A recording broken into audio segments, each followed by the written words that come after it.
what was your first impression the moment you stepped on this particular place? So it reminded me of like California hills. Ghana's not for everybody. Like America's not for everybody. There's Ghanaians who move to America and they come back here because I came, I saw, I fell in love.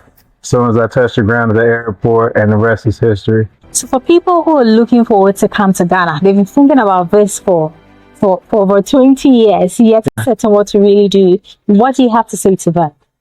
I say, hello and welcome to Aburi.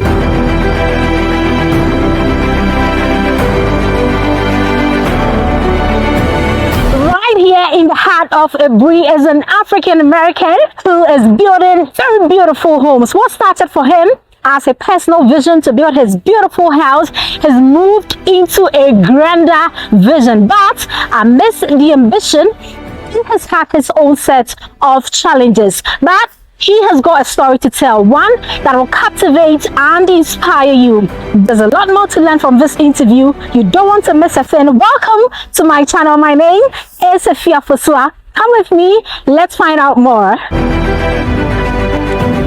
Hello, Drey. hello It's such again. an honor to meet you. Right. We cannot wait to delve deep into your beautiful and inspiring story. You're doing so also far as transforming the landscape of real estate in Aburi is concerned. Now, viewers here cannot wait to hear your story.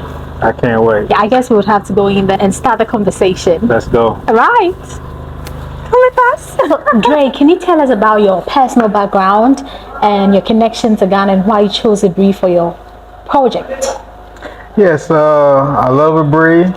I wanted to get a beachfront like most of the Diasporans, but it wasn't easy. You know, a lot of land issues, things of that nature, so things just wasn't aligning.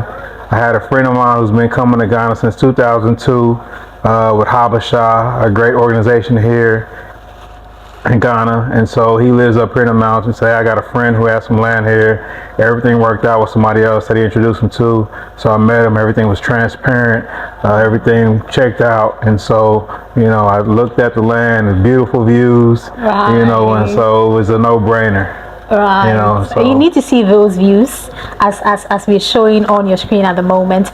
Okay, so let's go back a bit. Before you moved to Ghana, where were you? What were you doing? I'm from Kansas City, Missouri.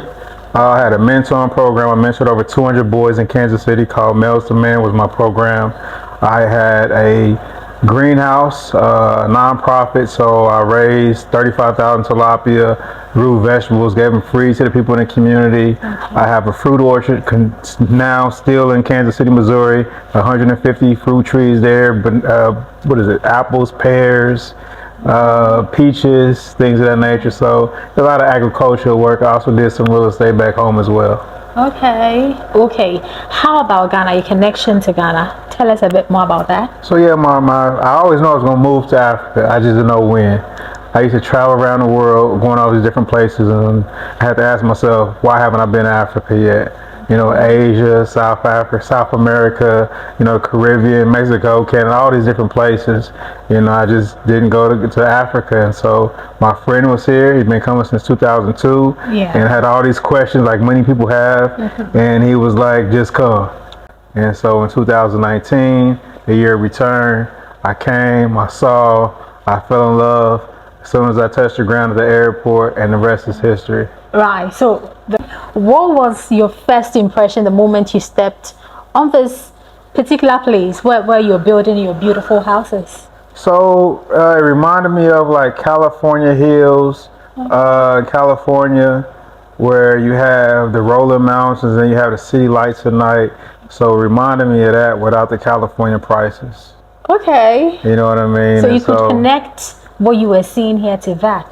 Yeah, you know, if you're going to move to a place, you know, you want views. Right. And so coming from, you know, the U.S., you want beachfront or mountain views. Some people like rural and city, but for the most part, you know, you want views, which is either in the mountains or the beaches. So the beaches didn't check out for me. So now I'm in the mountains and I'm loving it. The very first year you came to Ghana was in 2019. 2019, Okay. 5 years, a little bit over 5 years ago. Right. And how's the journey been so far since 2019? Been amazing. Okay. It's been great. I don't have no horror stories, you know. I think when you come here from somewhere else, especially the U.S., you have to have people on the ground here. You know, it shouldn't be a rites of passage where you have to go through the trials and tribulations of moving to a different country, a different culture, things of that nature. So I was received with welcome arms, and everything's been wonderful so far. Okay, but before you came, what was your perception about Ghana? I don't think I really had a perception on Ghana, you know, because, you know, there's 54 countries in Africa. Right. You know what I mean? And so, you know, for you guys, you know everything about, a lot of stuff about U.S. because of the propaganda, the media, X, Y, and Z. And so unless you just focused in on West Africa and Ghana in general, you really don't learn a lot about Ghana. You have Senegal, you know, Nigeria, of course, you know, those are the main places, Gambia, that you think of, in Ghana as far as West Africa. Right. And so I did a little bit of my research. It seemed peaceful, seemed nice, you know, and so I had friends that was here, and so I seen posts, and so it was all positive and everything checked out. Okay. So would you attribute your success to an extent to the fact that you had people who were already established here, so it was a lot easier for you to integrate and fit in? Would you say that? Yeah, I attribute that to the people I had here that was already on the ground. Okay. And then too, just, you know, my willingness to be a risk taker and a traveler, and, you know, just see what Ghana has to offer. And so, you know, all the above, all the above. Okay, let's not talk about Aburi. If you're gonna move to a place, you know, you want views. Right. And so coming from, you know, the U.S., you want beachfront or mountain views. Some people like rural and city, but for the most part, you know, you want views, which is either in the mountains or the beaches. So the beaches didn't check out for me. So now I'm in the mountains and I'm loving it. Okay, so when we'll give you a 360-degree look of this place, just so you would have a better appreciation everything we were talking about. But then when you came here, I believe this wasn't here. It was all green. It was all trees. What kept you moving? Because it takes a lot of courage to start something at a place where no one has done what you're doing. So what kept you moving? I'm a go-getter. Okay. You know, and so I seen the opportunities here. And so sometimes you see things other people can't see, a visionary. Right. And so I always use my mind and can see things other people might not necessarily see. And so the guy who sold me the land brought a couple people here, and it was all bush. You couldn't even see the views, and they was like, nah. Listen to this part too. It was all bush. What you are seeing now on your screen isn't what it used to be some time ago. It was all bush. There was no build. We'll show you a picture of the before, just so you would appreciate Drey's efforts. Now, please continue. Yes, it was all bush. We had to walk through probably about, you know, a kilometer. We used miles back home. Okay. And so about a half mile with a machete, coming through, cutting, and having to try to pick the plots, and you couldn't see nothing around you, so you know what you was buying, you know what I mean? And so I seen a vision here, and it was like, I visualized what it can look like, you know, from traveling and seeing what gonna make people spend a little bit of money if we was to Airbnb it out. What kind of experience can I bring to the table with the views that we have here? That's why when you walk in the door, you know, you want to get that wow. That should be the first thing somebody says when they walk through, when they see the glass, they see the views, is wow. And so that's what I'm trying to get across, where that's an accomplishment when I hear somebody say that without saying anything else. I'm sure you had your own set of challenges when you started. Walk us through that bit as well. I don't really think I had a set of challenges. Okay. You know, now it's definitely different here than in the U.S. Ghana's a little bit different. Okay. There's no price tags on a lot of materials you buy. And so in the States, you can go to what we call a Home Depot, a big box store. there's everything there from nails, lumber, appliances, X, Y, and Z, and you got prices on everything. Here, ain't no damn prices, you know what I mean? And so you have the fluctuation between the CDs and the dollar, that kind of stuff, and just learning the culture and seeing how it works. But luckily, I have, my driver, who's my personal assistant, my negotiator, my translator, my everything. And so he helps walk me through the process where, he take care of me, I take care of him. So I really haven't had no big issues, just regular issues from, just daily construction delays, things like that. Okay. How about land? I'm sure you're privy to horror stories regarding people who've tried to acquire land in Ghana and have unfortunately lost their money. What stories can you share with us in that regard? You definitely want to do your due diligence. Make sure, get a lawyer. Verify who your lawyer is. Get your own surveyor. And just go above and beyond what people usually ask for here in Ghana. And so that's what I did, just to make sure everything was everything and be transparent. I got to go to the person's house where I'm buying land from, see where they live at, X, Y, and Z, just to make sure I don't want no issues. And so just a lot of stuff you can do just to verify things. So take your time. Nothing happens fast in Ghana. If something happens fast, it's a red flag. You know what I mean? I like that bit. If they're putting too much pressure on you to come and pay for that land, treat it as a red flag. Take your time and do your due diligence, like Taylor is advising you. Please tell us more. Because there's a lot of land in Ghana. That's not the only plot here. You know what I mean? So it's no use to rush for that one plot of land or two or three plots, whatever you're trying to go for.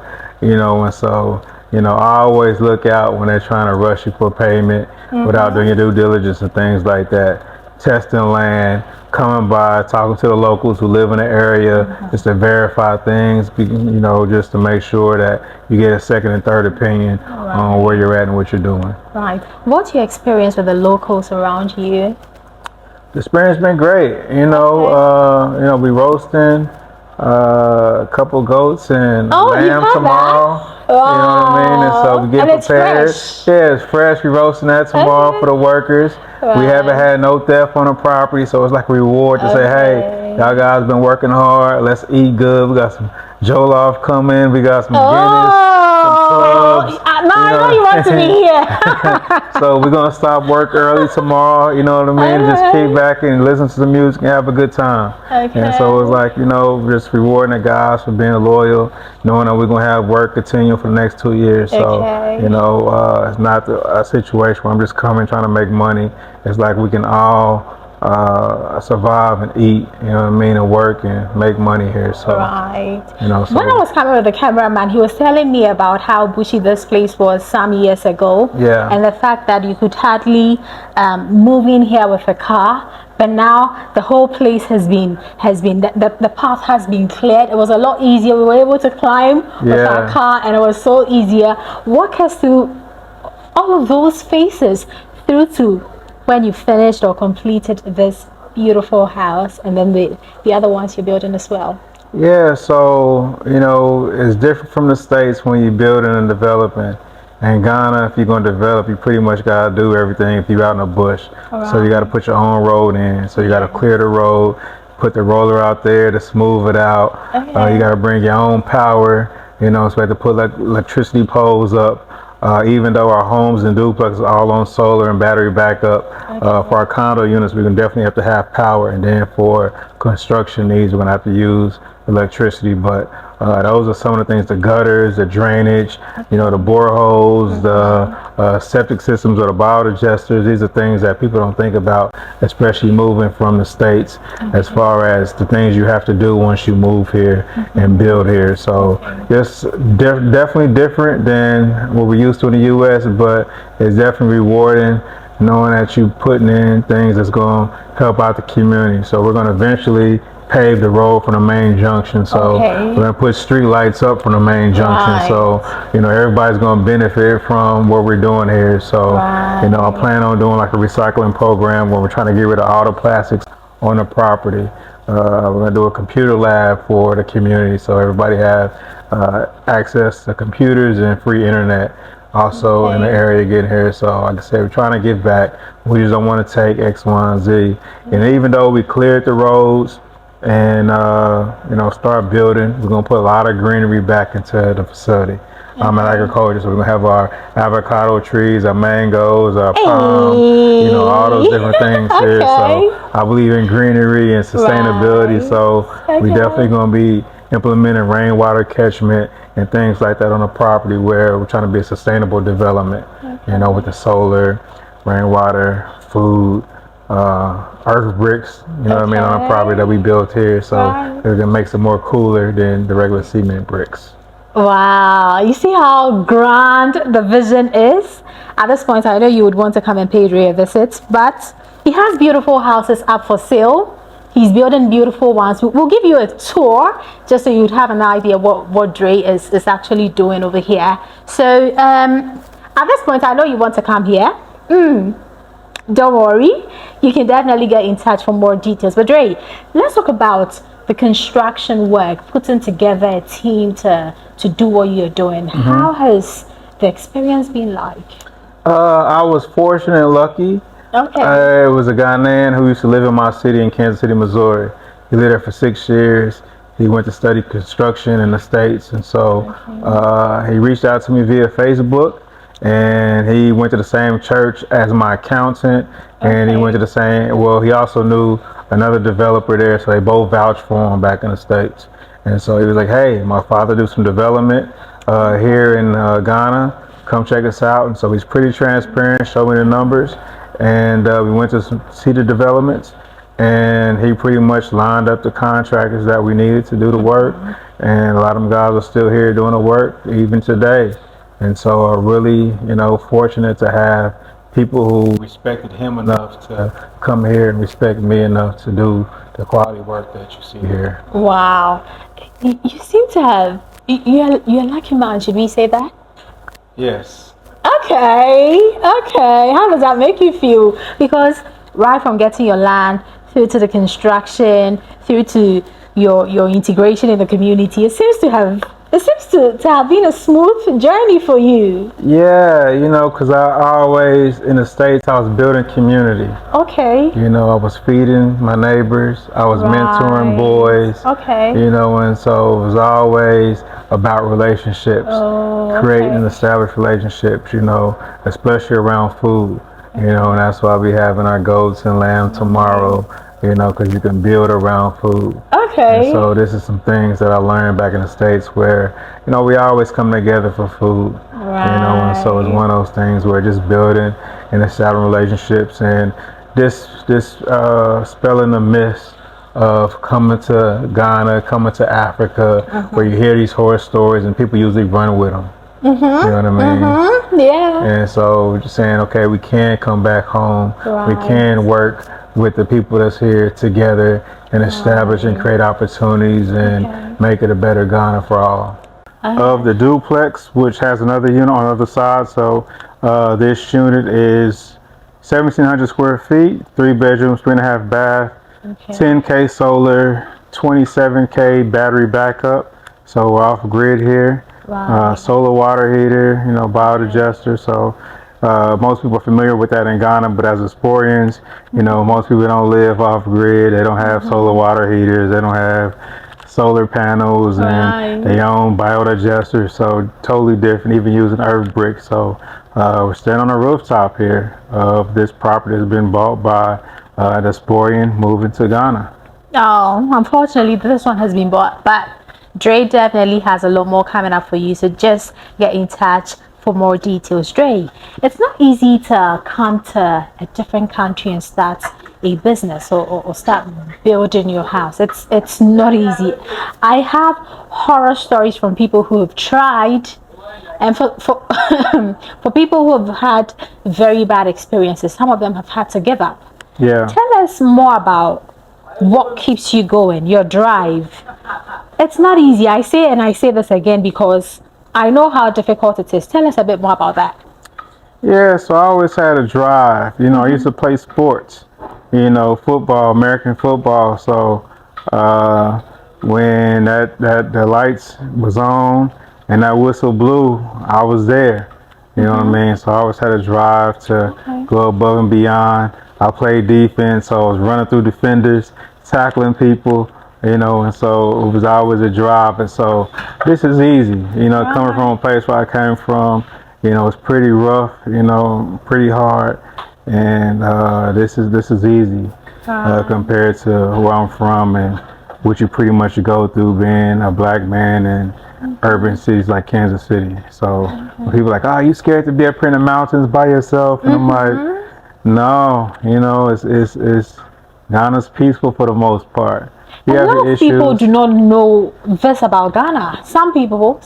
Yeah. So it's peaceful for the most part, you know, and so I'm at peace here. I got a peace of mind. So when people always ask me why Ghana, and those are two of the biggest reasons: is the peace, peace of mind, opportunities, the weather, the people, the culture, and no systematic BS like in the U.S. You know what I mean? So you don't have to deal with some of the things you deal with being part of the majority here and not being a minority in the States. Okay. Tell us a bit more about the people, the culture. What's your experience in that with regard to that? Yeah, the people are welcoming. They're nice, genuine. You know, you always have your bad apples. That's with any group of people. So I tell people it's not a utopia where you come in here and everything is all rosy and good. So visit multiple times. Ghana's not for everybody. It's like America's not for everybody. It's Ghanaians who move to America and they come back here because it wasn't what they thought it was going to be. And so some people move here because it's not what they thought it was going to be. But Ghana's for me. I'm here living my best life up in the mountains. You know what I mean? So I have no complaints. Right. You seem to be enjoying yourself in Ghana. Yeah, I'm enjoying myself, having a good time, you know, so like I said, no complaints. I'm just trying to make an easier transition for those moving from the States to come here and enjoy what I'm able to enjoy here without the issues that you have in the States. Okay, so for people in the diaspora that are looking forward to come to Ghana, particularly buy houses in Aburi, what do you have for them? I like the bit about making it a lot easier for them to transition, just so the investment of your hard-earned money is safe. Right. What do you have for them? So we have, as far as what I have available, so we have 3 duplexes left and we have 3 homes left, so not a lot. Okay. But we are building condo units behind, so you've probably seen the construction where we're digging down for our underground parking garage. Okay. And so we have 7 floors, 92 units, a rooftop restaurant, a spa, a gym, hair salon, barber salon, a market, a 24-hour clinic with a nurse in it. And yeah, I think There's a whole community. Yeah, a whole community, almost like a resort style where everything's inclusive. So just from traveling around, I've seen, okay, what can we do differently here that Ghana needs, where it makes that transition a lot easier. You know, and so having good power with battery backup. You know, we have a lot of issues lately with power here. You know, having good internet here in the mountains. So making sure we cover all our bases for those who want to come. So make that transition easier. Okay. What more should we expect from you? Real estate related? Transparency. Okay. You know, if it's not for you, then it's not for you. So I say if somebody's aging, the house might not be for you because we have 4 separate floors on a duplex in the houses. So you don't want to walk up and down 4 flights of steps. You know what I mean? All through your property if you're getting up in age. And so it might not be for you. But if you're younger, you're looking for a great investment property, I think what we're doing here would be a great investment. I'm trying to acquire some more land, do like an animal sanctuary on a property. So we'll have some animals like some monkeys, some camels, maybe some zebras if I can find some, you know, on the property. So just trying to, even a zip line. And so just trying to have different things here on the property where, you know, you can enjoy yourself. You ain't got to go nowhere. And so usually when you travel to different places, you go to a resort. Sometimes you never leave that resort. You go to a country, you'll drive to a place, and you stay there the whole time. You won't even explore the city because they have enough activities for you to do in that resort. So that's what we're trying to establish here, where you can just stay here. I got a tour company as well. And so we can do things like go to Safari Valley, see those animals. Asima Waterfall, like 5 minutes away. Then we go to Royal Senchi, do a boat ride on the Volta. Then you go eat at Bridgeview and come back here. You know what I mean? You got the Aburi Botanical Gardens up here, 10 minutes away. You got the ATV. You're going to make people pack their bags. Yeah, it's a lot to do up in the mountains. You know what you can do if you like nature, hiking. We have 5 waterfalls within an hour of here. Adam Waterfalls is 10 minutes away. So it's a lot of stuff you can do out here where, you know, you get away from the hustle and bustle of Accra. Right. Interesting. Drey, I am blown away. You're doing so well in Aburi, and we cannot wait to see the vision blossom into everything you have told us so far. So for people who are looking forward to come to Ghana, they've been thinking about this for over 20 years, yet are not certain what to really do. What do you have to say to them? I say you only live once. Life is short. You know, the day you're born is one day closer to dying. So, you know, take a chance. You know, if things don't work out, you can always go back to what you was used to. So, like I said, life is short to be living the way that you don't want to live. And so for those interested, just come, do your due diligence, reach out to those who've done it to make that transition easier and make that move. And Drey is definitely always here to lend your supporting hands for us settling in Ghana is concerned, particularly for those of you who are interested in settling in Aburi. Right, Drey, thank you so much for talking to us on the show. We'll definitely come back to you, hopefully on our next visit. Thanks for having me. Yeah, on our next visit, we're going to see more units here, more beautiful units here. Hopefully the condos will be up and everything included. Thank you so much for your time, and we wish you all the best, and do enjoy your stay in Ghana. Already you're having such a great time. Right. Thank you. Thanks for having me. Like I said, appreciate it, and you're welcome back anytime. Right, Drey. Thank you so much. Right, so here's where we wrap up on this interview. We have been coming to you from the scenic and evergreen, beautiful Aburi Mountains. We can't wait to see you here. I'll see you in my next video. Bye for now.